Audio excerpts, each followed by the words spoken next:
What's going on, everybody? Welcome back to Phase 6, your source for music, business, motivation, and support. It's another episode of Ask Sir Love, and I got a dope question for you guys today coming from Sean H. So Sean H says, I know the producer and rapper get 50%.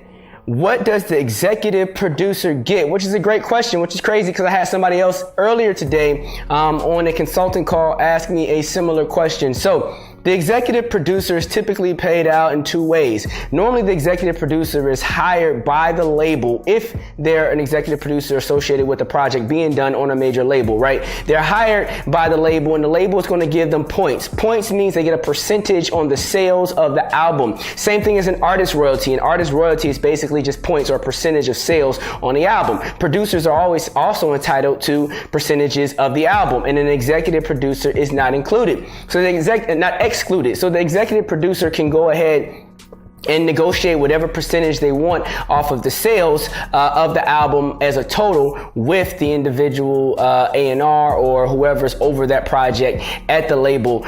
Typically, well, probably not the A&R, but maybe the VP of A&R or something like that, because the A&R themselves, they're also getting points or royalties on the project as well. Now, another way an executive producer can get money is if the executive producer is actually actively involved in the production process. Then obviously, they're going to be included in the musical composition, and they're going to start getting paid, regular performance royalties and mechanical royalties or whatever off of the stuff that they did and contributed to the record itself.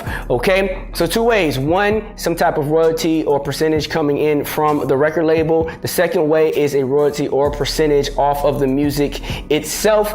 They can also receive a fee. The label could give an executive producer a fee up front just to executive produce a project and a per diem and all sorts of other things. It really just comes down to what's negotiated. Now, if you're an executive producing a product individually or project independently, there's no major entity above you handing down money to you, then what you're going to be trying to do for yourself is position yourself to get percentage on the sales through some type of royalty, which may be hard to capture if the person you're doing business with is not running their business like a label, etc., etc. It could be hard to actually collect on that.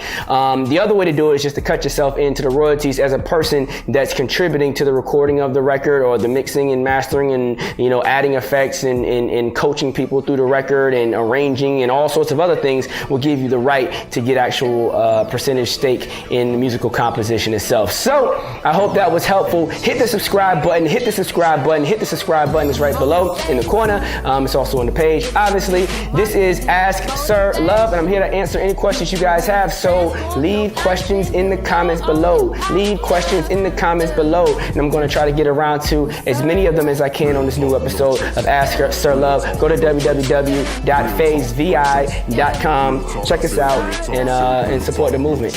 I don't know everything, but I know a lot about a little and a little bit about a lot. I'm here to give you guys everything that I got. It's Sir Love. I'm out. Ask Sir Love.